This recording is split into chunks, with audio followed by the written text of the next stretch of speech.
Pernah kepikiran gak sih, apa yang sebenarnya terjadi waktu sebuah rumah itu dibangun? Jauh sebelum temboknya berdiri dan catnya kering, ada loh pekerjaan super penting di bawah tanah yang jadi penentu segalanya. Hari ini, kita bakal bongkar rahasia di balik fondasi yang kokoh, pakai sebuah proyek beneran sebagai panduan kita. Semua itu kan berawal dari mimpi ya. Nah, untuk proyek Gria Riatur ini, mimpinya itu, bayangin deh, rumah dengan konsep ruang terbuka yang lega, ada kantor yang nuansanya kayak taman, dan yang paling seru, bahkan bakal ada kolam renangnya. Inilah tujuan akhirnya, visi yang jadi kompas buat setiap galian tanah dan adukan semen. Oke, kita langsung aja lihat studi kasusnya. Proyek Gria Riatur. Ini bukan teori loh ya, ini benar-benar rumah yang lagi dibangun. Lewat proyek inilah kita bakal lihat langsung gimana sebuah denah di atas kertas pelan-pelan berubah jadi struktur yang nyata. Udah 5 minggu nih, tapi kalau kita mampir ke lokasinya, mungkin kita bakal garuk-garuk kepala. Yang kelihatan cuma tanah digali sama beberapa besi yang nongol, kayak nggak ada kemajuan sama sekali. Tapi, apa benar progresnya segitu aja? Nah, disinilah rahasianya.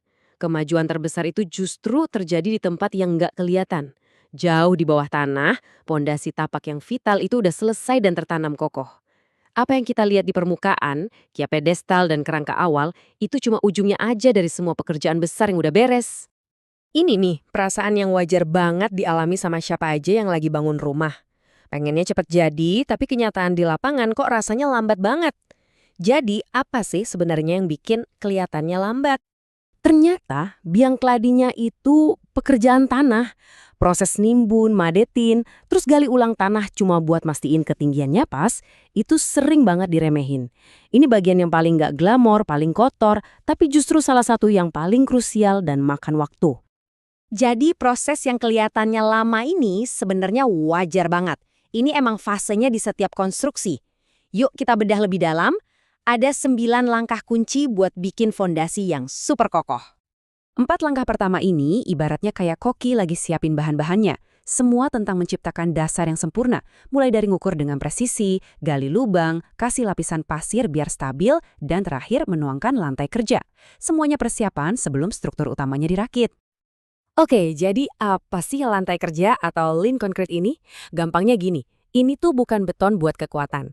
Anggap aja ini tikar buat para pekerja. Tujuannya praktis banget, supaya ada alas yang bersih dan rata, jadi pas ngerangkai tulangan besi, besinya nggak langsung kena tanah yang lembab. Habis tikarnya digelar, barulah acara utamanya dimulai.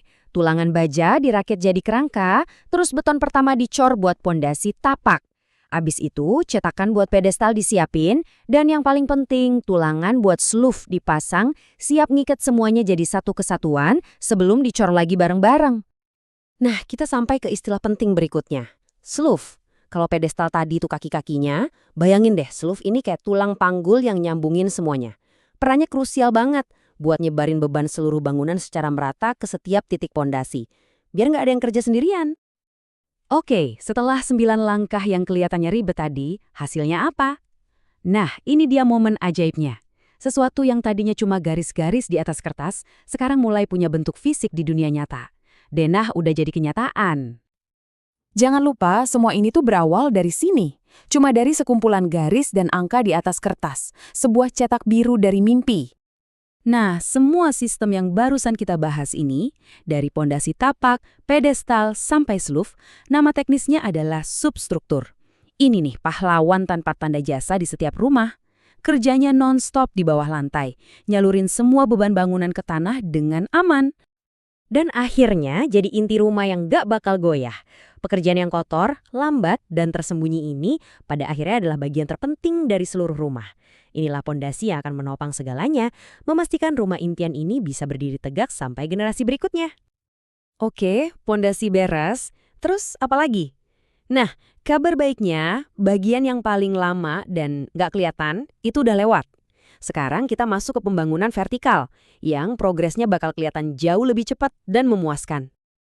Biasanya sih buat bangun struktur utamanya, kolom, balok, sama lantai, itu butuh waktu sekitar 3 sampai 6 bulan. Ya tentu aja, ini sangat tergantung kecepatan kerja dan, seperti biasa, cuaca. Eits, tapi jangan seneng dulu. Walaupun kerangkanya udah berdiri, perjalanannya masih panjang loh. Fase berikutnya itu finishing interior dan eksterior. Nah, ini tahap yang butuh detail dan presisi tinggi. Dan pastinya butuh waktu juga. Jadi, kerangka kokoh dari rumah ini udah berdiri di atas fondasi yang mantap. Pertanyaan besarnya sekarang, gimana caranya kita ngasih jiwa ke struktur beton dan baja ini supaya jadi rumah yang nyaman dan hangat? Nah, itu dia perjalanan kreatif yang akan kita lihat selanjutnya.